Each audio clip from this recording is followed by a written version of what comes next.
Good evening, everyone. Welcome to the West Yorkshire Football Show here on a Thursday night, an unusual night for us, really, here on the West Yorkshire Football Show. But here we are because we were looking ahead to Euro 2024, the quarterfinals tomorrow night.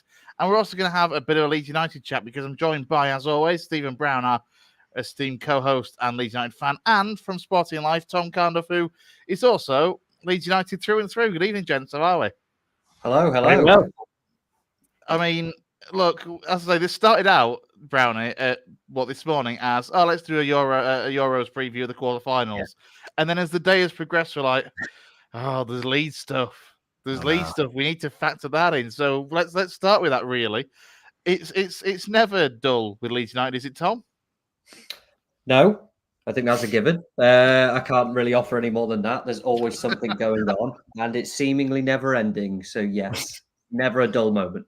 I mean, let's start looking back, I suppose, in terms of the big news in the last few days and the Archie Gray situation. I mean, look, everybody seems to have had their say on it. I've seen Leeds fans on social media with literally the just complete opposite ends of, frankly, sanity in terms of the reaction to it. You know, some saying, it's terrible, shocking, the Gray dynasty's ruined and all this. And then some people that are like, you know what? Actually, this makes sense for him, makes sense for the club. All the best to him. Where do you stand on this one? I'm going to diplomatically sit on the fence and we'll move on. I think it's separating football sense and business sense that the football side of you would love to absolutely have a young player that clearly has a lot of links to the club, both himself and his family, someone who performed massively well, very impressively last season, out of position as well for large parts of it. You're thinking, great, can build the team around it, because after the playoff final and in kind of the expectations that came after that, there was never a point where you think that Archie Gray would leave. But then on the flip side, this is a significant amount of money. You're in the Championship and it's not as if it's kind of pocket change. It's ultimately a deal that is worth £40 million, 30 million, and a player that did very well last season has come back. So disappointing football-wise, but it's incredibly hard, the position you're in, for any player to turn down that amount of money in the Championship. And I think if you want to get angry about something, you can do the philosophy, I'll go with that one, angry at the football system and how it now works. So yeah, a bit of both sides really. And that's kind of why, not so much on the fence, but more, maybe I'm sat in the middle of it, because football, bad, business, that's what football is now, good. Isn't it? So good. Yeah, I'm afraid. I mean, Browne, are you, has it softened yet, or are you still hurting? Because look, we were on Monday night, our usual Monday night show, and you couldn't make it. So you did comment and say that this hurts far more than it would if basically any other member of that squad had have left. Yeah, that's still how you feel, or are you reasoning to it? Yeah, and I do agree with Tom 100%. I think you can't look at that offer and it's a Championship team who there's PSR issues. Unfortunately, we've not had any other offers for any other players. The club have been acceptable. That deadline was looming. We've had to deal. We've had to do it.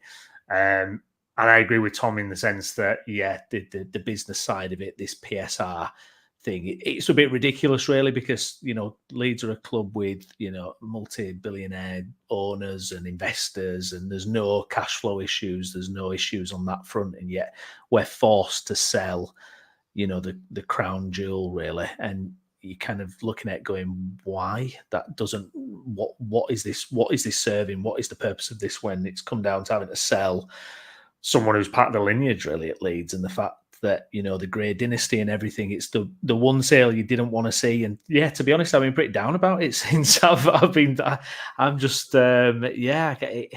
it's frustrating to think that we're not going to see him in a Leeds shirt, it might be forever. You never know how things work in football. He might find his way back up at Elland Road one day. But it's a damn shame he's not going to be playing for this club anymore. It really is. But there's another Grey on the books, so give that a couple of years, and hopefully we'll see a Grey member in the white shirt again.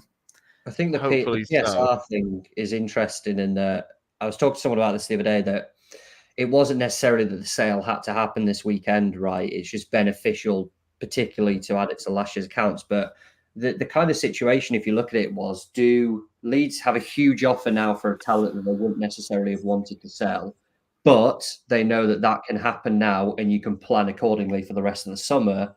Or do you then run the risk of getting late into the window, knowing someone has to leave at some point this summer, whenever it is, and then you're faced with a situation the last week of the transfer window that you're essentially trying to force a star player out to probably lower than you would have liked to get for them, just to kind of tick that box and say that someone has left. So I think from a timing wise as well, that's obviously a big thing, isn't it? In terms of that gives them a guarantee that a player's gone, and then they can plan for the rest of the summer, right?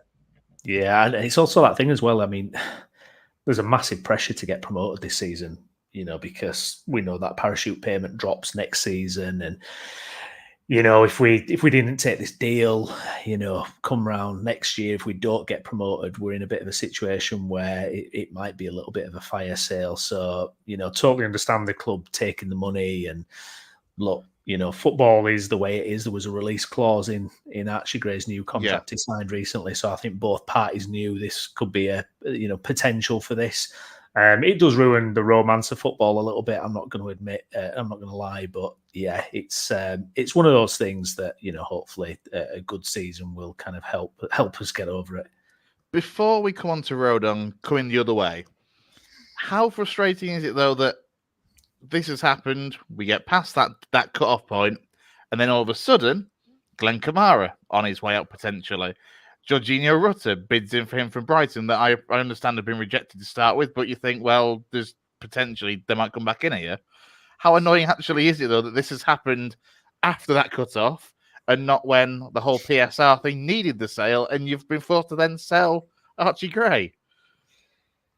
Yeah, I think though, interest in your players is always a good thing, right? It means you're doing something right and you've got a talented squad. As much as the Glenn Kamara ones are particularly interesting and unexpected interest, I have to say that I suppose, yeah, it depends on that, right? That say if Rocker left, Llorente left, who knows if there wasn't a Euros year, you could get rid of Christiansen, Verba might go as well. It's basically looking at a lot of the loan deadwood and then plus some other squad players, where I think the general consensus on Glenn Kamara for a lot of people would be, if the offer's right, then yeah, I suppose they could sell if they can make an okay profit on him.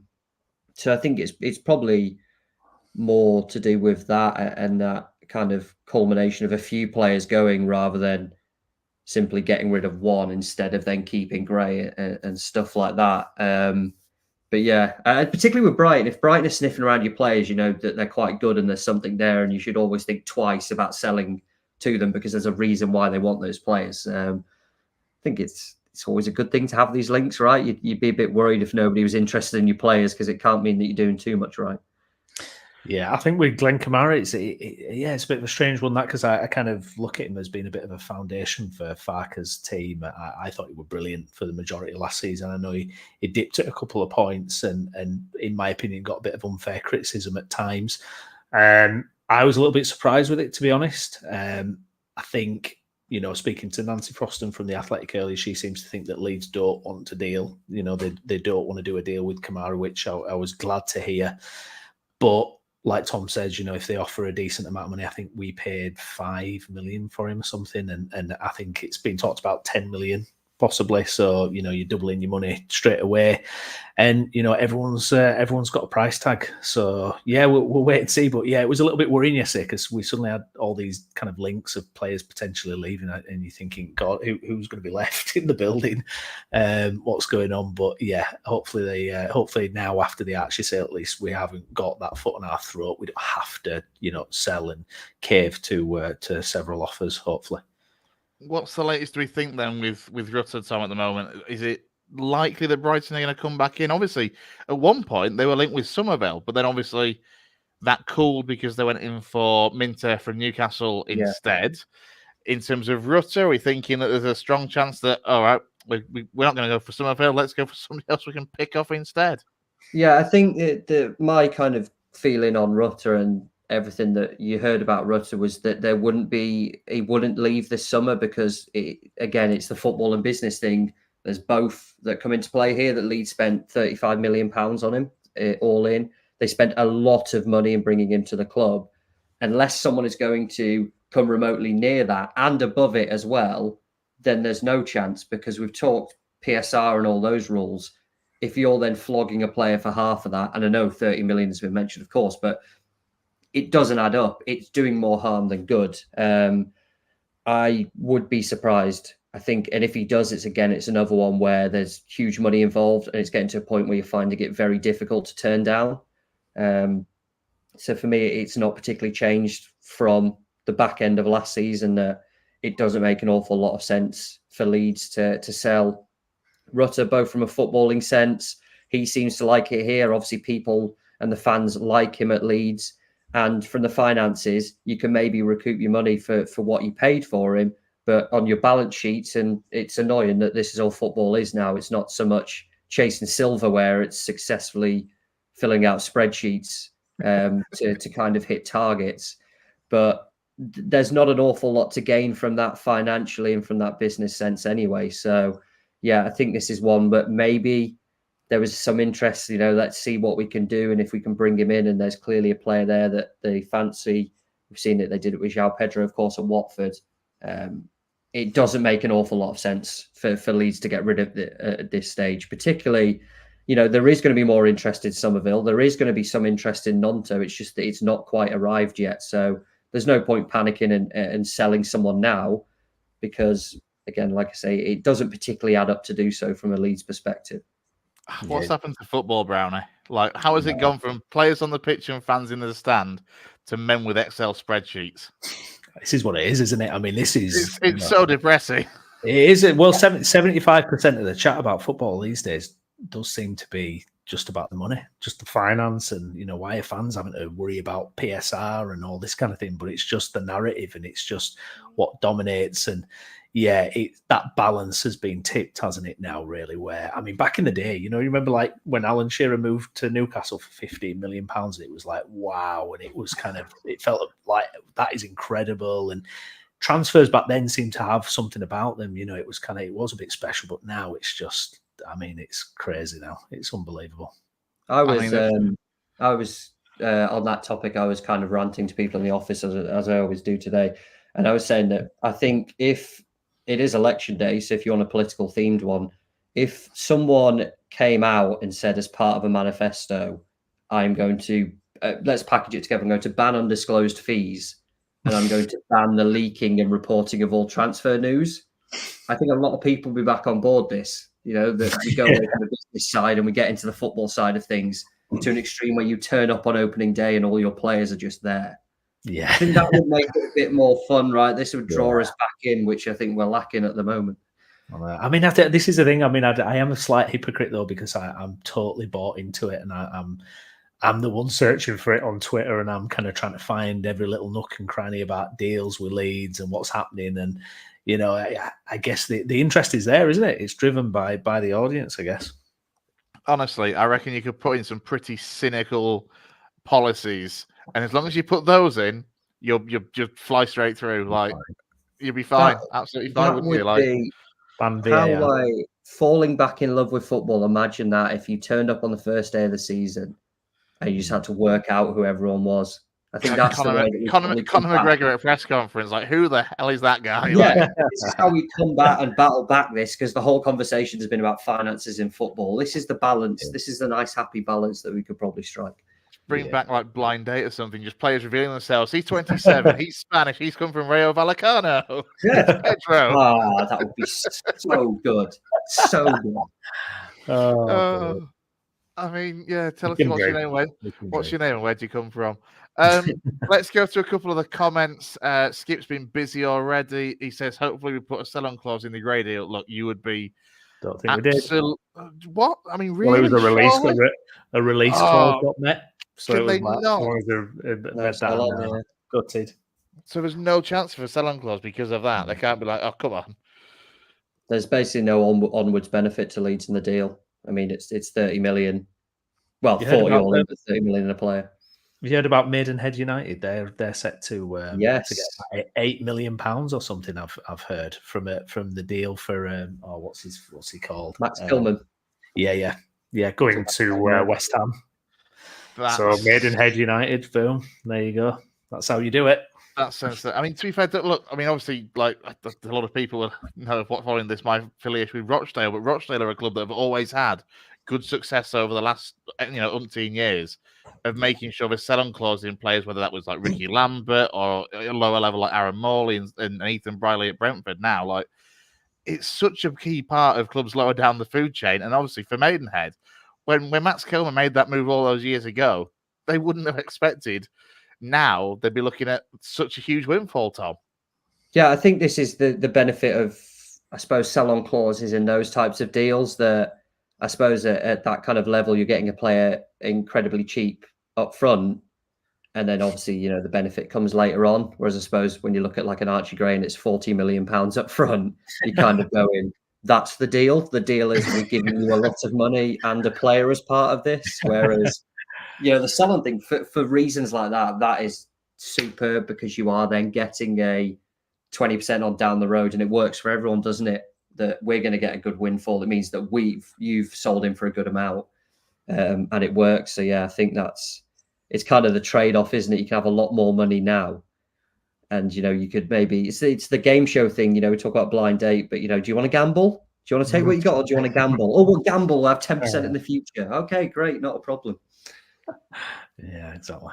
Just on quickly on Archie, do you think he's going to the top, Tom? Do you think he's going to be England and Champions League and potentially like Barcelona or Real Madrid? I mean, I'm just disclaimer on this, Tom, before you reveal your opinion, because Browne and Jay, our other usual Leeds regular, are convinced that he's going to be England captain. He's going to be absolute world beater, aren't you, Brownie? Come on. Well, you know what though? I was like, well, it's because someone's mentioned about how many midfielders Tottenham have though, and you're like, I don't know how much game time he's actually going to get in his favoured position. Right back, you can see it obviously, but I'm not sure how much space there is for him in that Tottenham team, to be honest, in midfield. What do you reckon, Tom? How far is he going, and will he get game time at Spurs? Two questions now.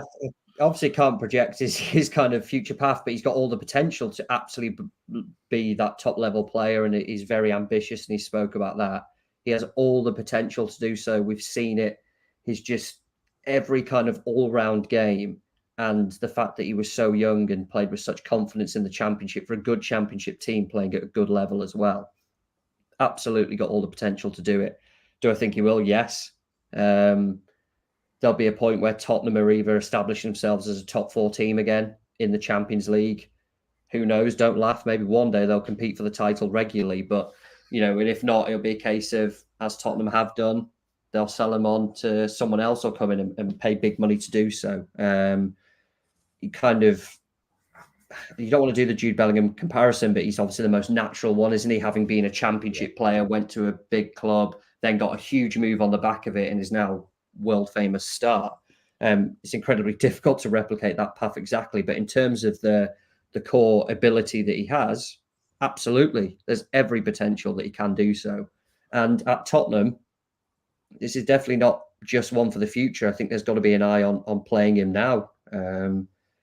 Obviously not as reliant as he was at Leeds, but you talk about the other midfielders, which from a Leeds perspective, just keep an eye on Oliver Skip in later on in the window and playing the transfer window and stuff like that.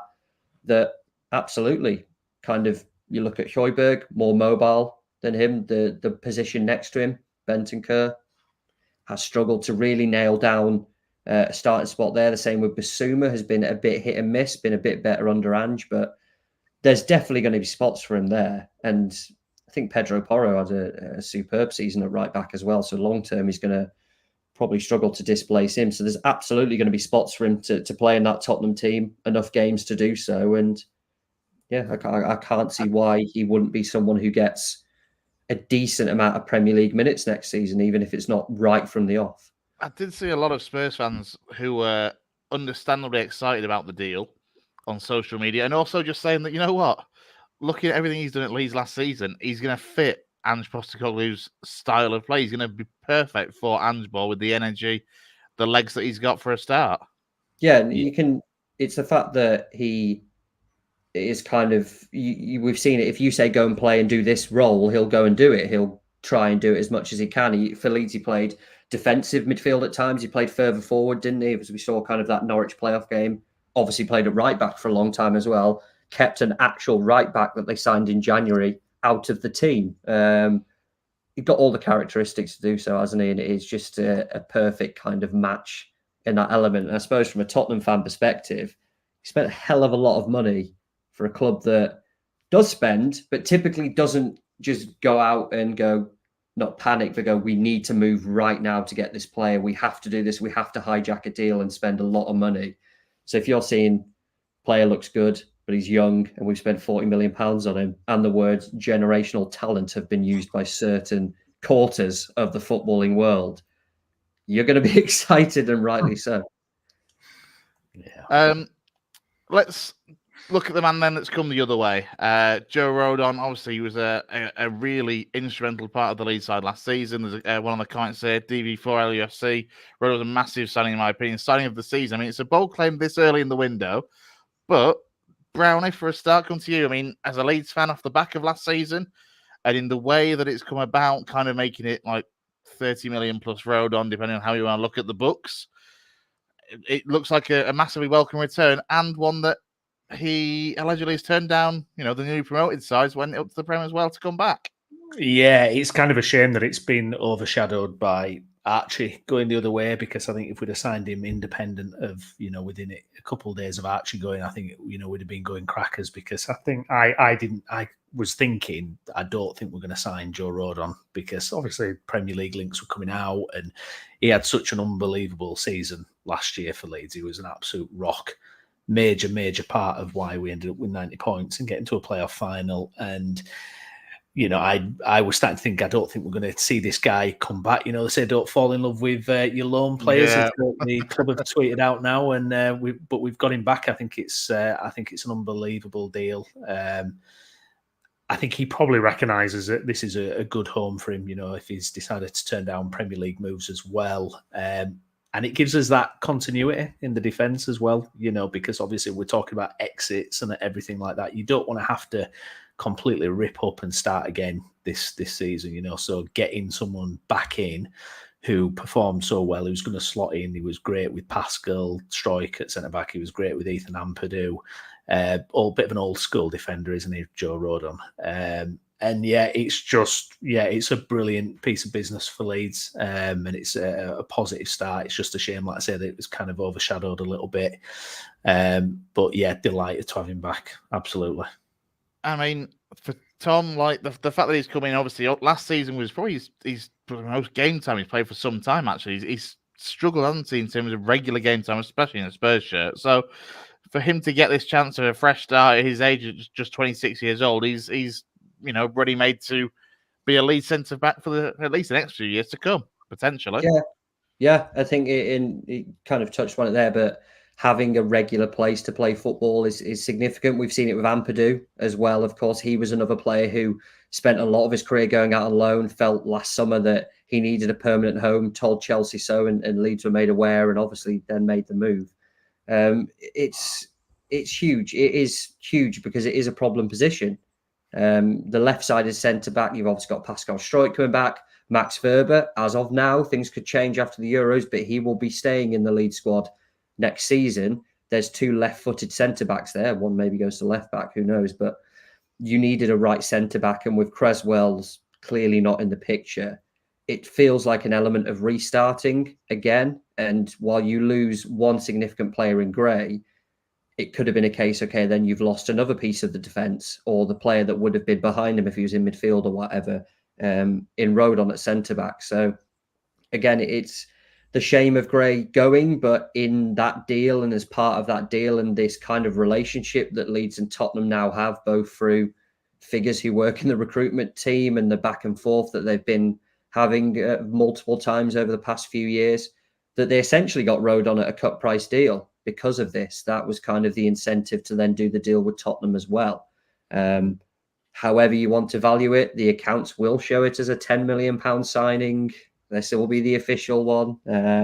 So they've got them at cut price deal when they'd be looking to have to spend 16 to 18-ish, I think, was what I was told in about May time, that makes you think twice again, because that's a significant amount more than you would have. So a huge recruit, and one that you'd say absolute necessity, because if they lost him, it would have been a case of the Ben White type scenario again. The the right centre back you fall in love with after his loan spell, and then you go, can't afford him, sorry. Obviously that was a lot more money, but you didn't want the history to repeat itself. So yeah, a huge bonus, and someone who's familiar with the way of playing, the surroundings and everything. So yeah, it's a good bit of continuity as well. You mentioned earlier on a lot of the players that have been out on loan last season. Where do you stand on the ones that are obviously back from the loans? Who do you see fitting in? Who do you see still finding a way out of the Elland Road exit door? And is Verba going to be a viable option to be another left back? And we've been talking to you on this show for years, mate. Leeds and left backs. I mean, you've still got Firpo, but he's only got 1 year left on his current contract. I mean, yeah. How do you see everybody fitting in? And actually, is there going to be a space at left back here for someone like Verba? Yeah, I think in the next couple of weeks, you'll start to see stuff kind of come out about Firpo and interest back in Spain, which could come to fruition. That was always the understanding, really.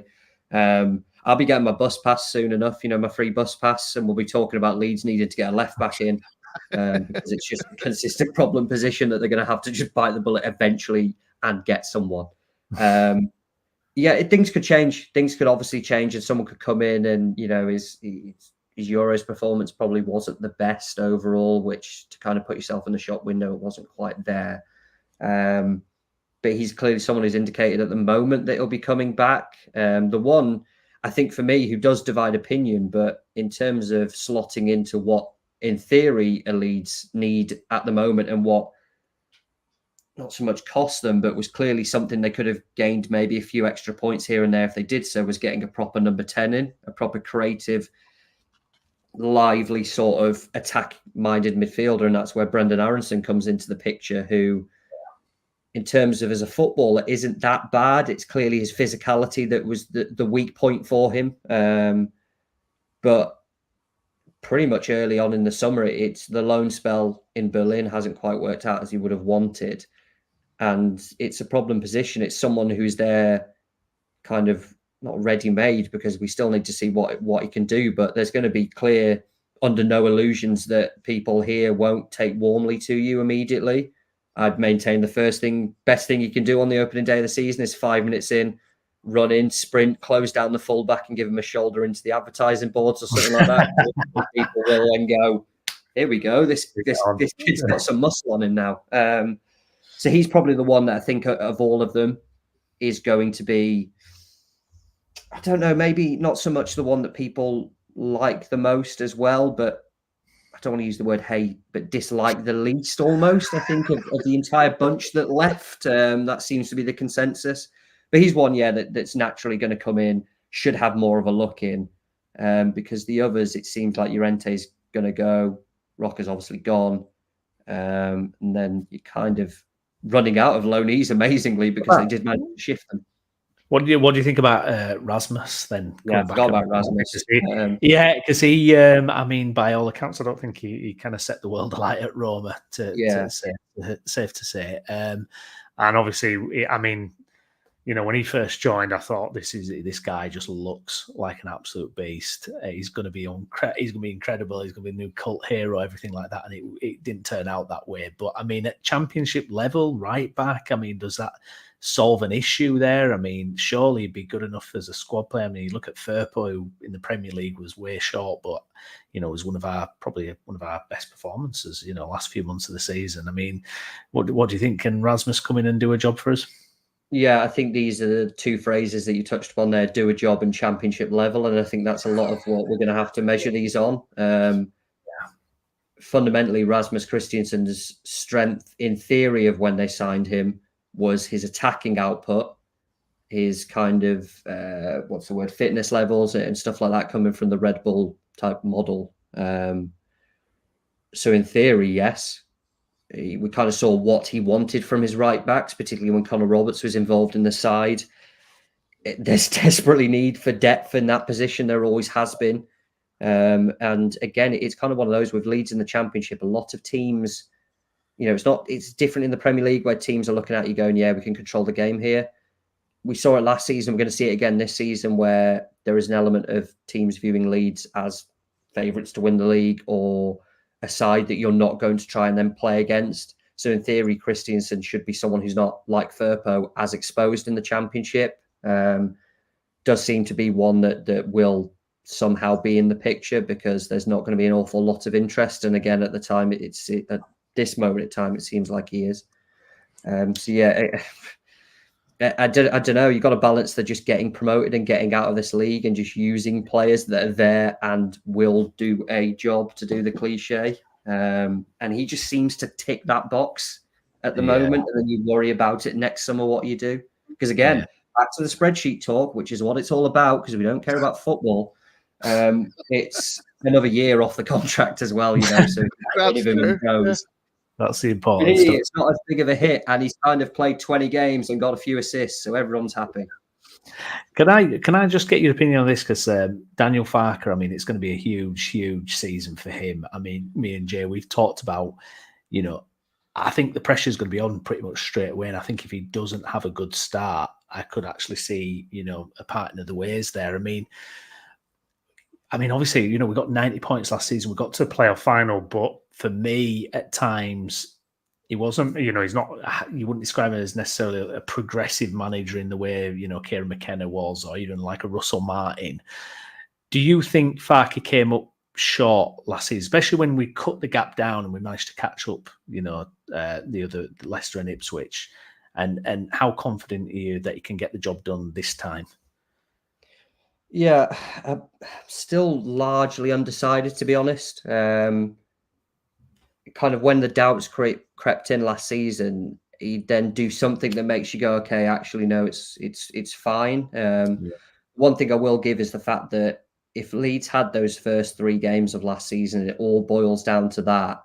They would have beaten Cardiff on opening day. They wouldn't have lost late on to Birmingham, probably got a draw there. They would have beaten West Brom in that home game. Suddenly, that's an extra 6 to 7 points that you didn't then have. That would have proved to be all the difference. And yeah, I can see both sides, and I am literally just the on the fence about Farke consistently because of this, because I can see the positives and I can see the negatives that people come up with as well.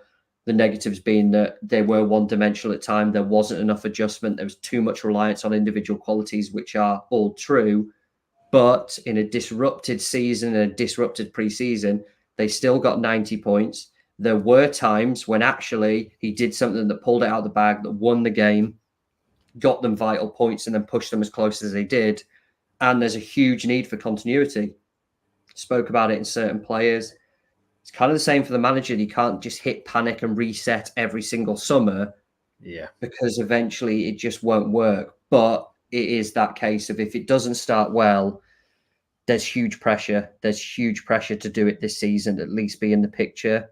And I don't think Leeds went any lower than like 4th, did they, when they got going last summer? Early last season when they really started to kick on. So I think if, there's a point where they're like edge of the playoffs, then it wouldn't be a huge surprise to see a change made, but we just don't know, obviously, with the current ownership and their full ownership and solo ownership of the club. Yeah, absolutely. In terms of going forward then, and the transfer is going to come to, again, a couple more comments. Skip, he says that he thinks that they need a proven number 10 and not hoping that Rutter and Harrison can do it. And then back to one of the first comments that we got, she's, and given that from what Brownie's been telling me, the rumour mill is pretty cold in terms of Leeds incomings, but go on. Who's the next man coming in, do you reckon? Who could you see being linked? Who's the type of signing you expect them to make? Go on, Brownie. Let's go with you first on this one. Well, the big one that's kind of in the background is Callum O'Hare, isn't it, really? That's kind of, that's one where we're all kind of, are Leeds going to do something there? Are they going to try? Hang on. A tried and tested number 10 at championship level? That sounds far too much like common sense. I hate that idea. Just somewhere random instead. Yeah. So Turkey or something. Yeah. So if you do a quick search on Twitter and you put Callum O'Hare and Leeds in, it's just Leeds fans going, just please, just do something, just it'd be absolutely perfect. But to be honest, apart from that, I don't know. I think there was a link to a centre back. I forget his name from Europe, but yeah, it's just nothing much. I mean, Oliver Skip, as Kevin has mentioned, then that's kind of one that's going on. I know Josh Sargent, obviously Farker links there. But yeah, it seems to be more about the outgoings at the moment. Maybe Tom knows something different.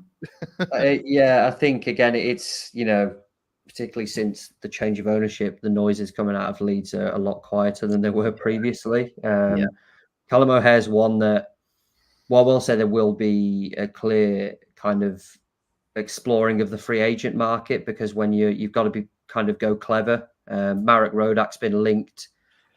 I could see that happening actually, in terms of if Meslier goes. Callum O'Hare, not too sure. I think it's a lot of wishfulness in that one. Colin Roberts is a potential. Where else could you see O'Hare going? Because, like, don't get me wrong, he's bloody good on his day, but he's had injury issues. So surely Championship's going to be kind of his ceiling, really. And there's nowhere better to try and get that move than Leeds, surely. Yeah, I think if you look at priorities at the moment, as much as you won't like it, some people won't go, oh, I'm not sure on Aronson, and I'm not sure, that they'll look at that and go, okay, that is a potential answer to the problem. And there are more pressing areas to look at the moment. Again, I think the policy that Leeds have been working a lot with is do your outgoing business first, assess, then build, and also be prepared to take a risk and wait for other things to happen and other moves to happen. Colin Roberts came about first time for that. And to be honest, it wouldn't be a particular surprise to see him back on a permanent deal, pretty cheap. And I heard the other day, and I don't know if this is like an actual Leeds thing, but Ollie McBurney, Sheffield United, I don't entirely know the thinking of this. Is it a case of, if someone like Bamford left, or his injury issues and the reliability, is there a similar mold there? But he's someone who's obviously a free agent as well at the moment. Whether that happens or not, I'm not entirely sure, because again, there seems to be more pressing areas to sort, and you've got someone like Joseph coming through. It's again, sort the squad out first, and then add the ingoings after it. On the whole, it does look like there's actually quite a good looking free transfer market out there, though, for quite a lot of Championship clubs, in honesty. Yeah, and it's the kind of quality of players they're getting moved. I mean, you've seen the amount of spending going on in the Premier League that ultimately means that players then get pushed out. And it can be clever. I think when you think kind of free agent signings, you think, oh, we're going down the cheap route and stuff like that. But teams have got to be, and clubs have got to be a lot cleverer now because of just the age that we're in. For so long, you could just kind of ignore the finance rules. Now they're actually starting to punish teams properly in a way that's going to hurt them by deducting points off tallies and stuff like that. That there are players out there, and one that mentioned there, if Meslier does go to France, which the potential gets a bit bigger every single day, then someone like Rodak, who's available for free, if you say, look, we've sold Meslier for 15 million and we've got this proven Championship goalie in for free, I think a lot of people would see that as a big positive in terms of transfer business. So there is quality out there, and it's just becoming such an important market at the moment as well, probably more so than it's ever been. Final topic, then, when it comes to Leeds, before we kind of let you go, Tom, we were going to cover the Euros, but I know you want to be off and in front of a telly before the exit polls come out. Euros if you want. I'm happy. Final Leeds thing really is this whole new kit league. And obviously, again, we've not had a chance to speak to you since the Red Bull investment came into the club, and obviously the sponsorship. I mean, again, I've seen some like Leeds fans that are like, you can't have red on a Leeds kit. Completely forgetting the 70s there was a red kit for Leeds, wasn't there? I think Brownie, again, you were filling me in with that one. I mean, what's your take on firstly the Red Bull involvement? Slightly ironic that Jesse Marsh has long since gone, but typical that in that front, because he would have worked a treat in this system. By all accounts, they loved him. What's your take on the Red Bull infrastructure and their involvement in the club? Yeah, somewhere in a Spanish office around the Seville area, Victor Orta punched a wall seeing that Red Bull had bought into Leeds because it's probably something he wanted for ages. I think it's going to show in the kit that, they've spent a lot of money and they're going to whack a big Red Bull logo on the front of your shirt. That's a given. Always not been a huge fan of it, particularly because I don't believe they do sponsorship. We've seen this time and time again. Don't believe what's been like a word that some people say is sometimes the policy you need to go with. And look, maybe it is, but you've got to understand that there's going to be a lot of, a kind of doubts that come in because they've done it on every football club they've ever been involved in. Every football club becomes the same thing, playing at the Red Bull Arena with the same looking Red Bull kit. Apart from if you get in the Champions League, then you might rebrand you to FC something like they did with Salzburg. What? Do you mean it's not Rasen Ballsport Leipzig? Oh, sorry. Yes, of course not. No, obviously not. But they got around that. They got around, they're talking about the English football rules. They got around that. They got around the German structure where only 2 clubs are allowed to operate like that because historically they've always been like that. They managed to find a way around that. They'll always find a way around it. So I was just hesitant that it was a straightforward sponsorship deal. But again, spreadsheets, business, blah, blah. It's a lot of money, isn't it? Their biggest deal in EFL history. The concern for me long term would be ultimately when the 49ers enterprises build Leeds up to a point where there's a hell of a lot of valuation here, and they've spoken about £1 billion in the future. The way football's going, that's not a unrealistic amount to kind of expect in the years to come, particularly if you're established in the Premier League. You may have a buyer there ready and waiting. So from them, it makes sense. Yeah. But if they're looking to sell, who gets first refusal? The people who are sat next to you, who have long expressed an interest and have long held an interest in buying Leeds since about 2014, 2013, when they first looked at buying the club. That's where my worry comes in of what happens when that day comes along. And as much as we say, I don't care, we'll always call it Elland Road. Oh, we'll always, we'll wear this. Like, it doesn't matter. If you give them anything, they'll take the whole lot. And then suddenly you're the corporate Red Bull club in England, despite the fact that you have to call them Leeds United. Everything else will be done about it. So, RB Leeds United. RB Leeds United. Yeah, we'll kind of... Yeah, I don't know how we get around the Red Bull thing here because they naturally had a German word to work with. So they'll work something out that they can go for in the Premier League terms. But yeah. I mean, God knows where the Premier League will be by that stage anyway. I mean... Oh, God, yeah, we'll all be, it'll be a 48 mega league. We'll play 15 games a season each abroad. And none of this will matter anyway because we've all been taken by the corporate football machine. So it'll be you've seen these Excel spreadsheet championships. Has anyone seen these? Apparently it's a sport where they compete against each other and they'll use Excel and they'll just do formulas and stuff like that, right? This will be this. This is not, no. Look it up. Like there's like spreadsheet championships or something like that, right? That will be what football is by this point that Red Bull want to buy anyway. And it's who can fill out their accounts by the PSR deadline the quickest. So, oh wow, what a picture you paint there, Tom. Should we have a look at the kit anyway? Let's cheer ourselves up. Red Bull sponsors have given a lot of money to put Red Bull on shirt, I think is the fundamental point in all this.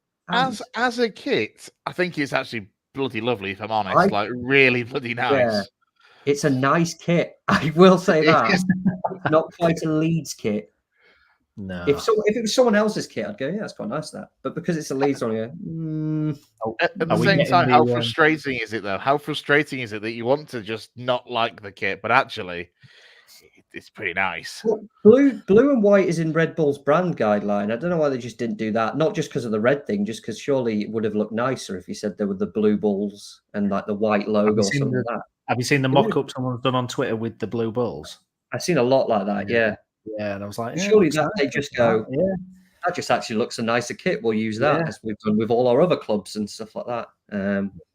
So yeah, we might be getting a juicy away kit though. They might be going back to the old smiley badge. There's all sorts of it's definitely not yellow. They'll win us back. If there's red on that one, I don't know the sponsor colour, but that won't work because that's too Watford for my life. Yeah. Okay, I mean, I was going to kind of round it up there, but actually, I'm just going to bring in Glenn Colony. He's literally just coming with this question. I mean, I feel like I should just let you go, Tom. What is the big deal being owned by Red Bull? If they make us successful, that's what we want or should want anyway. Off you go. Well, yeah, by the time this happens to Leeds, maybe this is what football is anyway, and we're all owned by companies that have their own clubs, and it's all just one big advertising mechanism like for them. Monster Everton versus Red Bull Leeds United.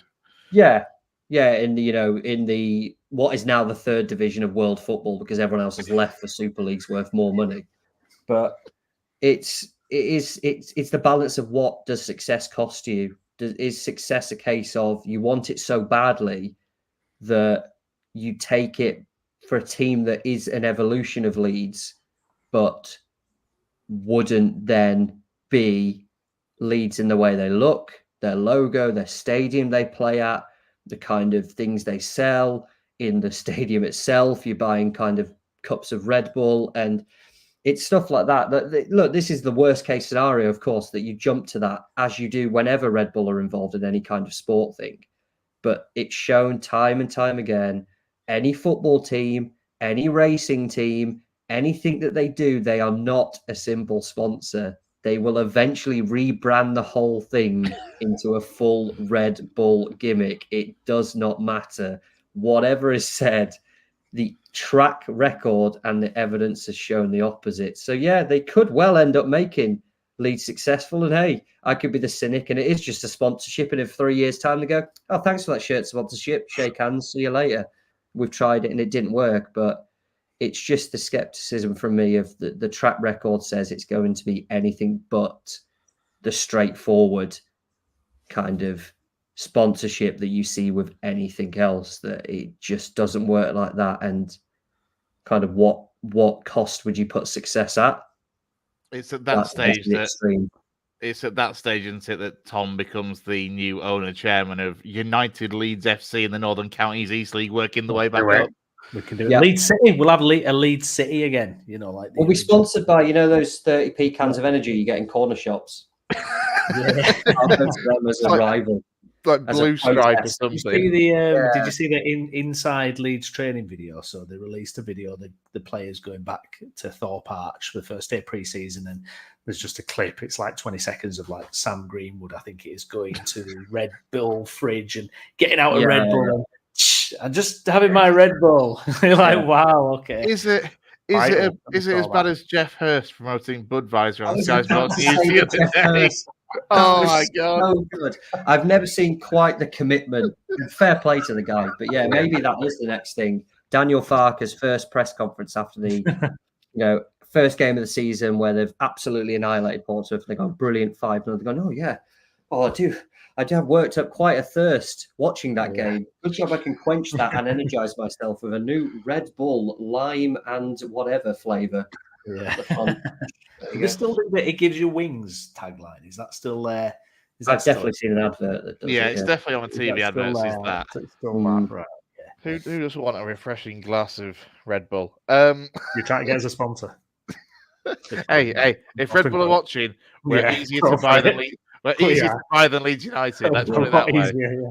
And if Red Bull are watching, I will say it's been a pleasure being on this podcast for all this time. And I clearly will imagine I won't be high on their priority list for involvement. So I'll do I'll just put that there as my farewell, just in case that happens. Just in case, yeah.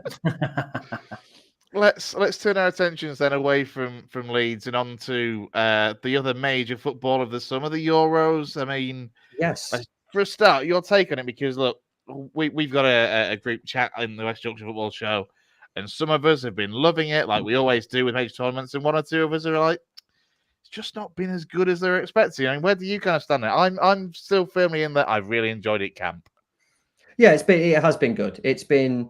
We've benefited from, again, the positives and negatives thing of the expansion and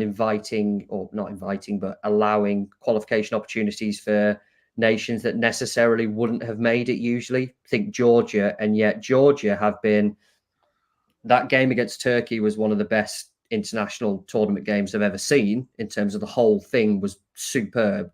They've then turned over Portugal. They've then obviously played Spain, went ahead against Spain. It was, oh my God, this is incredible. But it's just become like an international tournament. The group stage is great. You get kind of nations not expected to do much who then go, well, let's just have a go. And you get really good games out of it. And then you get to the knockouts where teams know the smarter teams know you've got to be wise about it. You've got to play defense first type football, and everything becomes a bit dull. But I've really enjoyed it. I have really enjoyed it. I think it's been a really good tournament. There's been some great moments, some memorable moments, and some weird moments as well. I just cannot believe the amount of own goals that are being scored. But yeah, I'm firmly in the enjoy it camp. Yeah, that is you wouldn't have had own goals with the top goal scorer of the tournament at any time, I don't think. I mean, I said this again on one of our Monday night shows a couple of weeks ago. How nice is it being back in a proper football-loving nation after the World Cup previously in Qatar? Just for the atmosphere, the infrastructure of stadiums, just people not having to sleep in tents in a desert, it's all bonuses. Yeah, I think. I was over there for the first weekend of the tournament. I was in Dusseldorf, and yeah, the atmosphere was superb. We were obviously in bars watching Germany's first game and stuff like that. And we met so many people from so many nations and everyone. The atmosphere was really friendly, and you think that thing with international football, all the tension between fans, there was literally no trouble really at all when we were there. So that was really good. I mean, the infrastructure was rubbish. I won't lie. I don't know if you saw about the England-Serbia travel hell after that game. I've heard about it. I'm surprised about it as well. Again, especially because it's in just a nation that's perfectly used to hosting tournaments, perfectly used to hosting football matches. And I've always thought on the outside, come on, it's the Germans. They're renowned for being efficient with these things. Well, they told everyone to take public transport, and then after the England game, everyone's gone, okay, we've taken public transport, and they've gone, whoa, whoa, whoa, whoa, whoa, whoa, whoa, whoa, whoa. Why are you all here? No, we've not got enough time. 45 minutes from Dusseldorf to Gelsenkirchen, and it took us 4 hours and a bit to get back on the Sunday night. We didn't get back to our place until about 3:30. But yeah, it's how do you get back at that time? What actually happened? So we waited forever for a tram. There's one tram stop next to the state. Like Gelsenkirchen, if you've not been, is effectively an old mining town. There is nothing there. There is really very little there. But it's got Schalke, who are historically a very big German football club, right? They have a huge stadium on the outskirts of town. I presume the locals are wise to it when they go to games and drive. Obviously, everyone else doesn't. They kind of get the trams and tournaments. So there's not a great deal there. So you have to go and wait for the trams. And we waited. It took about an hour and a half, maybe after full time to actually get on a tram. Got to the main station, left about 1:30, just got on any train. And then, it took about 2 hours to get back because it was just stopping and starting everywhere. So, that was the nightmare part of it. But in terms of, the actual place, Germany hosting a football tournament, it just feels right, doesn't it? Because every stadium is massive. Half of the stadiums at the tournament are second division clubs. Just shows kind of the size and the depth of football clubs that they have in that country, which in theory makes it perfect for an international football tournament. But yeah, being there, it was great. It was really good. Gives us a chance to flash up our fancy graphic. There we go. There's a fancy graphic. There you go. Hamburg, Berlin, Dusseldorf, Cologne, somewhere else. There's your second division clubs.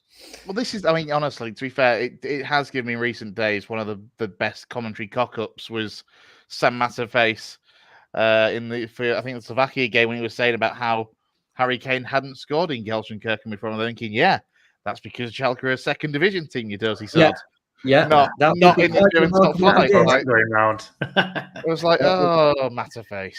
It would be quite remarkable. Let's talk England. This could either take a long time or very little time. What's your take on the way it's gone? Again, disclaimer, I've been the positive one, which is terrifying for everybody else, to be honest, because not overly positive, just we're getting through it. Whereas Brownie and Jay and Lewis and down literally everybody else on the podcast is firmly like, what the hell is this crap? Why we're doing terribly? How are we were so lucky to be here? And I'm just like, look, the longer we stay in the competition, the more chance we have to win it. And as I've said to these guys, I don't give a monkeys if we play terribly and win the thing, because on the trophy, it'll be engraved England champions, not England champions in brackets, but we were shit. Like, it's that's not going to happen. So, I mean, what's your take on the way it's going? Yeah. Slovakia was the first time where we go, whoa, okay, not just because of how close they went to going out, but it was like, right, okay, actually, this is a bit of a worry. But it was that. Previous to that, throughout the group stages, England were just playing what I'd call tournament football. It was dull and it was disjointed. You know, there are criticisms there. The attack could have been better and things like that. But defensively, Jordan Pickford had very little to do in that group stage. And that's always a good sign, particularly in tournaments where it's shown time and time again. It's not necessarily the best, most eye-catching team that win it. It's the team that have kind of the most kind of clever approach with it. That's why France's recent period have been so successful, because they're, for all their star quality and the better players they have, it's fundamentally been built on solid defensive foundations. And they're showing it again at this tournament as, again, another side that's not been great, but defensively, they've had very, very little to do throughout their tournament so far. So yeah, it's not been a pleasurable watch, but again, it's that exact thing you've said there, that if England go the distance and win the whole thing, and again, the draw, Switzerland will be tough. Netherlands probably will pose a bit of a test as well.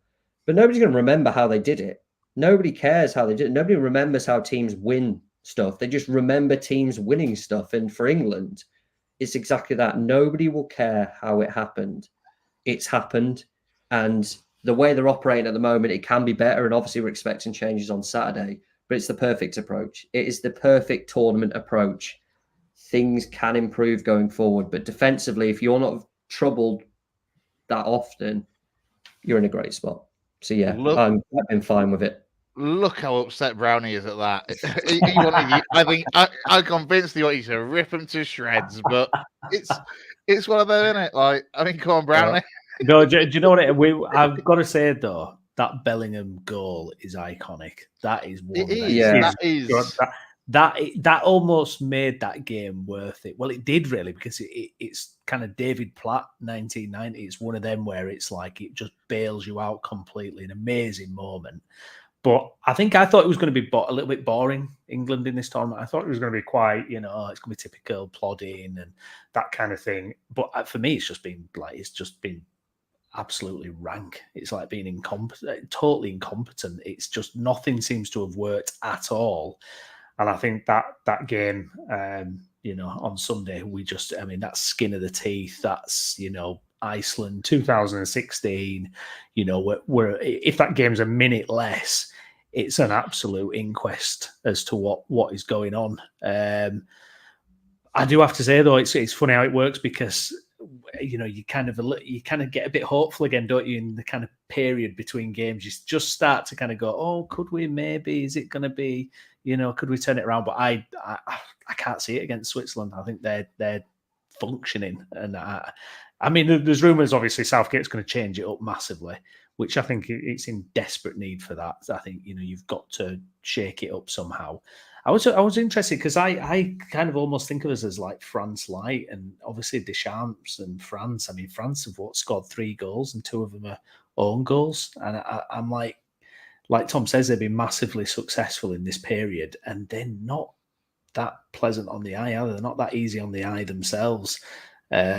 And it does feel very much that we're trying to kind of follow suit, being resolute defensively and blah, blah, blah. But I think when you've got someone like Harry Kane, you've got to really, make more of him than we are doing. But, come on, it's coming home. Forget it. England's problem is, and it is on Southgate, I think genuinely majority of their build-up issues have just been not having a left-footed left-back in someone like Luke Shaw, and obviously Saka, the calls for him to go back there. But everything that's obviously happened in teams, and the big test is Switzerland, who've been incredibly good at forcing teams one way. And if their Kieran Trippier is there, they have no issue in swarming the left back to try and make it incredibly uncomfortable. But England's progression has basically been massively hampered by it, because Trippier teams know will turn and go backwards. And it's had its impact on Foden, because he obviously wants to cut inside and play central. Saka wants to cut inside and play central. And England, as we've seen through the years, the fullbacks will then, particularly Shaw on that left side, will overlap. So you've got obviously runners going into the box of the ball. You've got the fullback providing that kind of overlapping run for the crossing opportunities. And it's just not been there, and the whole thing has been disjointed. So I think even if they went, no, actually, we're going to stick with this system. This is the way we're playing this 4-2-3-1, 4-3-3, however you want to view it. But Shaw's now fit and he's in at left back. I think then a lot of those kind of build-up issues go away. And the fact that they're talking about switching to a back three suggests to me that someone like Saka is going to have to fill in that role, and they need a little bit of defensive security behind him. But again, that could just be a let's assess Shaw's fitness type thing. But at least we've worked on the system then, that if game day comes and we need to go with that, then we're familiar with doing it. So yeah, it's quite a simplistic way to just go, it's just that one area and that one thing, but it does feel a massive thing there that it's so unnatural and so unbalanced, and it just loses that width that England have been so good at using, because it has its effect everywhere else as well. What do you make of, and it might just be a trivial thing, but yesterday the England press conference was meant to be, as you mentioned, Luke Shaw. And then, lo and behold, not long before it was due, it was swapped to Ivan Toney to take his place in the press conference. I mean, I'm just assuming that so that he didn't have to answer 75 questions of, are you fit yet? Yeah, there's probably a bit of both, right? It could be a case of that there's also, if he's not fit, then you're basically going to have a player that you're talking to there. They should have taken the piss. They should have taken the mick and just had him going on crutches. Yeah, no chance, and then he's starting. But it's also the case, Ivan Toney was obviously a big player, wasn't he, on whenever we played Sunday, was it? Sunday, wasn't it? Yeah. Everything's molding into one nowadays. And it's also probably a case as well, the whole talk of Southgate and him not being happy with Southgate and stuff like that. It just gives him an opportunity to go, nah, it's done. Don't worry about it. It's not an issue. So there's probably just a high number of factors there. And Toney, for a lot of people, is probably someone they want to hear from after his impact. So, yeah, I think there's also that case of Shaw still might not be 100% fit. Yeah, time will tell on that one. I'm just going to bring in Lewis's comment. He says the difference between England and France are the managers. It's okay changing the system and formation. It's what he does during the game to affect the result that's concerning at the moment. I mean, what's your take on that, Tom? Because obviously, I think everybody in the country, probably the three of us included, was screaming at the telly during that Slovakia game for changes needed earlier. Yeah. Did he get it right in the end, or did you just get lucky?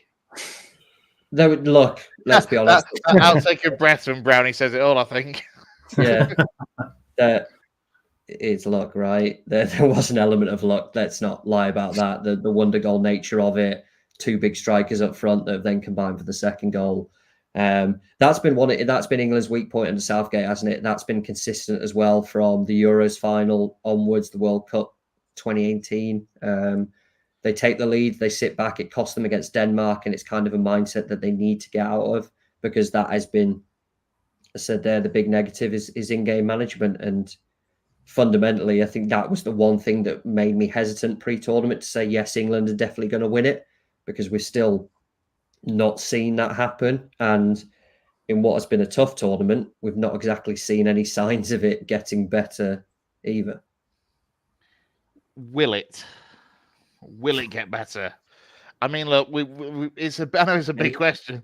Yeah, this is the thing. Like, it's Switzerland.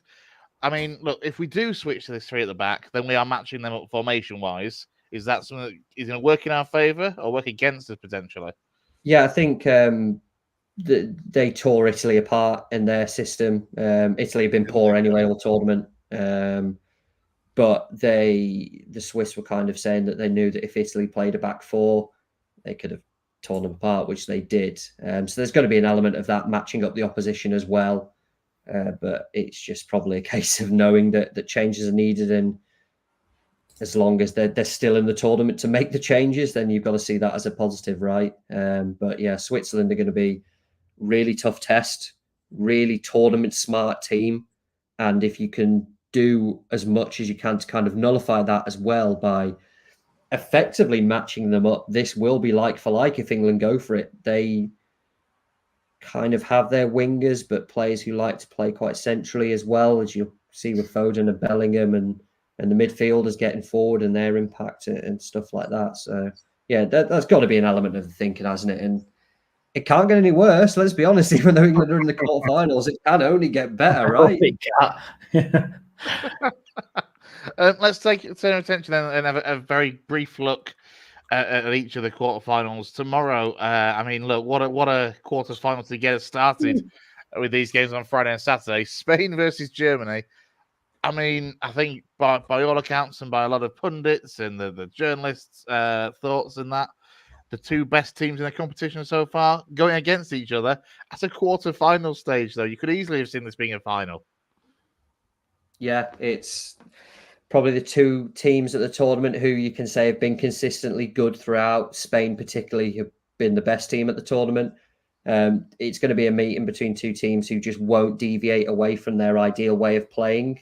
Spain have shown great flexibility. Saw it against Georgia. Georgia played complete low block, try and shut them out, and they were brave enough to go, we're playing 6 up front then to counteract this, and it left them vulnerable on the counter, which obviously Georgia capitalised on. But this is the one that should be the absolute tournament highlight in theory.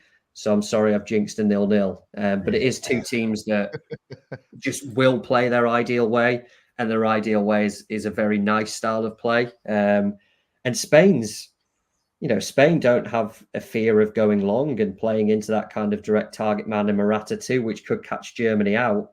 So it has all the potential to be such a good game. And to kick us off as well, it could only really go downhill from there. So maybe they should have flipped it so we could have had the main event at the end, like a good boxing card. But yeah, it should be superb. Should be really good, this. What do you reckon, Brownie? Are you looking forward to... Are you clocking off early from work for this one? Oh, yes, absolutely. Yeah, I mean, it's the fixture of the round, isn't it? Spain versus Germany. I hope it delivers. But, you look at the players, Musiala, Nico Williams, Lamal, not Lamal, yeah. You're close. I did stick with Stephen Downs. I rebranded him. I rebranded him. It'll be Red Bull next. Yeah.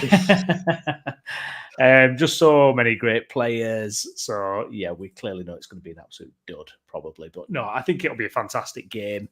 I think the France-Portugal one, I can see that being an absolute stinker of a game. Well, I was going to say, like, we're all expecting Spain-Germany to be the game. Yeah. Wouldn't it be typical because honestly, let's be honest, France and Portugal have been average at best. Yeah. So far in this competition.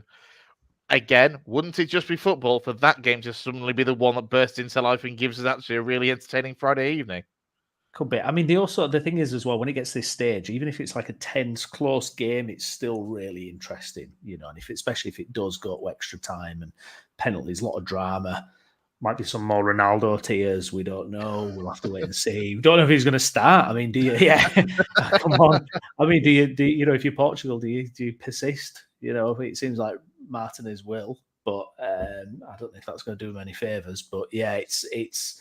I wouldn't bet on that being the pick of the games, to be honest. But you never know. Like you say, Chris, that's how football works, doesn't it? So what you expect can be flipped on its head. What do you reckon, Tom, for this one? And how have you rated both of them? Actually, obviously we talked a little bit about France here on, but Portugal in particular, like with the abundance of talent they've got, is it? I mean, I don't know where you stand on Roberto Martinez, but for me, this is just the Roberto Martinez effect. Somehow he ruined Belgium's golden generation, and he's got a reasonable chance of doing the best Portuguese side in a few years, certainly since 2016. The same situation. Yeah, this is as I said there, the kind of one game of the round that should, in theory, be very tight, very non-event almost, because France, as we spoke on earlier, their kind of defensive approach has been incredibly impressive in terms of the chances that they've allowed the opposition. Probably the least, I think, it is of any team at the tournament, because this is what they do, and they typically come alive really in the knockouts of tournaments. They've never been good group teams anyway. And Portugal, their desperation, and it's clearly not something that they're all surely wanting to do, but the desperation to give Ronaldo everything is damaging their prospects of winning the whole thing quite significantly. It's not even once or twice. It's everything has to try and find him.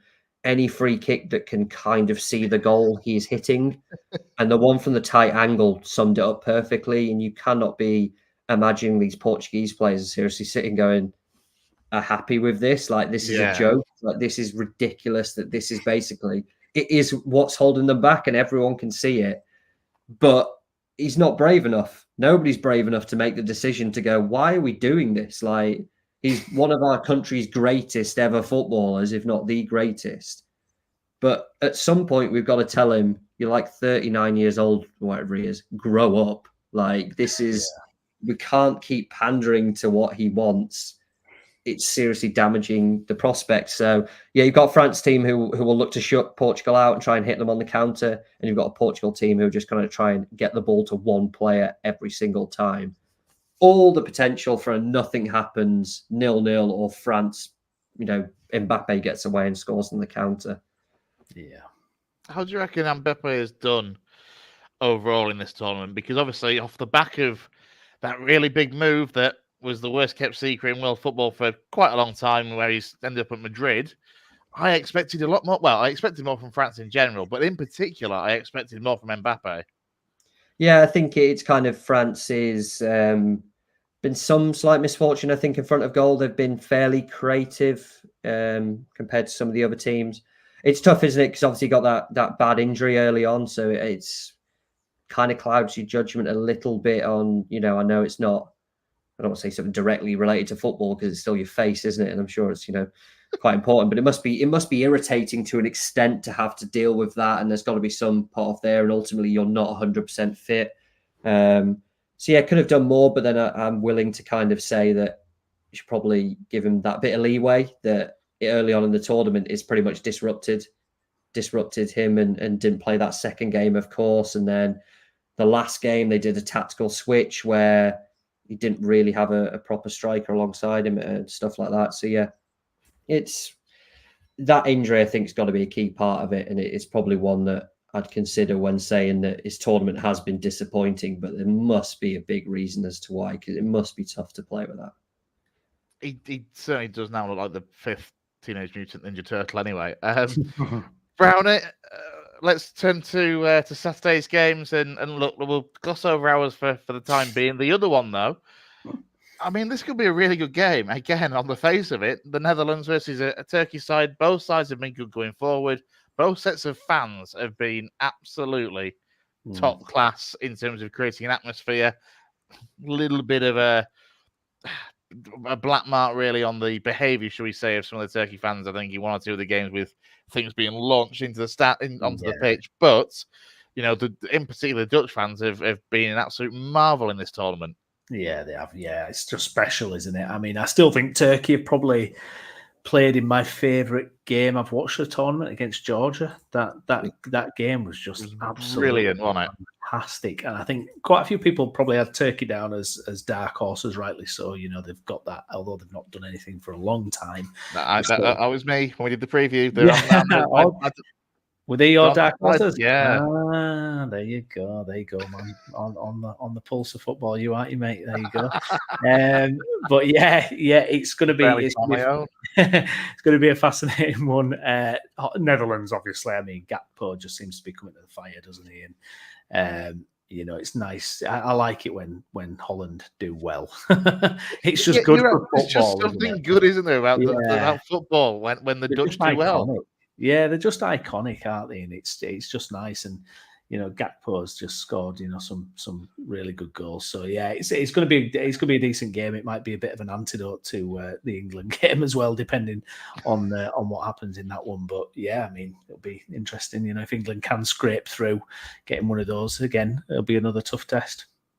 Is it a little bit painful seeing Gakpo do so well? Wasn't he a strongly linked Leeds United target a little while ago? We've been all Vardiol was close at one point. Kvaratskhelia, I think at one point Leeds were linked with him. Gakpo, I mean, we've been linked with them all. That period when we got back to the Premier League, we had some crazy links at that time. Crazy links. I mean, Tom, where's this Gakpo come from? Because obviously he's not been bad for Liverpool, but we certainly haven't seen this sort of consistent form going through the games like he's showing for the Netherlands in this tournament. Yeah, he's always looked an incredibly confident player playing for the Netherlands, and I think it's largely down to the fact that they just play him as he wants to play, left-sided forward, ability to cut inside. Whereas at Liverpool, they've just under Klopp just had him everywhere, played him everywhere. But it seemed to be to kind of accommodate Luis Diaz, who's playing basically as advanced midfielder at times when they did little switches to like a 4-2-3-1. They had him as a centre forward, a right winger at times. Like basically played him anywhere. But and the Netherlands just play to his strengths. Have him out on that side. Basically say, don't worry too much about defending because in this case, they've got an actual centre-back there and Nathan Ake and Mickey van der Ven's the other one that comes in. Just focus on playing what you want to do. And it's getting the ball, cutting inside. And the confidence that he's playing with it is clear to see, And if the Netherlands get to the final, obviously at the expense of England, then he's probably got a great shot at winning player of the tournament, which would just exactly summarize what his kind of form has been like for his national team. But yeah, he's always not that confident player, and they're just playing to his strengths, and he's clearly thriving. So what do you make of the game itself then, Netherlands versus Turkey? Yeah, Turkey are obviously the outsiders, and it's hard to disagree, really. The Netherlands, I think we talk so much about England and we go, is it as bad as any other nation and their national team? And the Netherlands are absolutely worse than they were kind of for England. And obviously they went through as third and got lucky as well, really lucky as a third place team that they didn't end up with a really tough path to the final. But there's been the unhappiness there as well. They've not been playing as well. Ronald Koeman's had to make a number of shifts kind of in personnel. Xavi Simons playing central has been superb for them. But yeah, they should be too strong. They looked really good against Romania, clearly their best game of the tournament.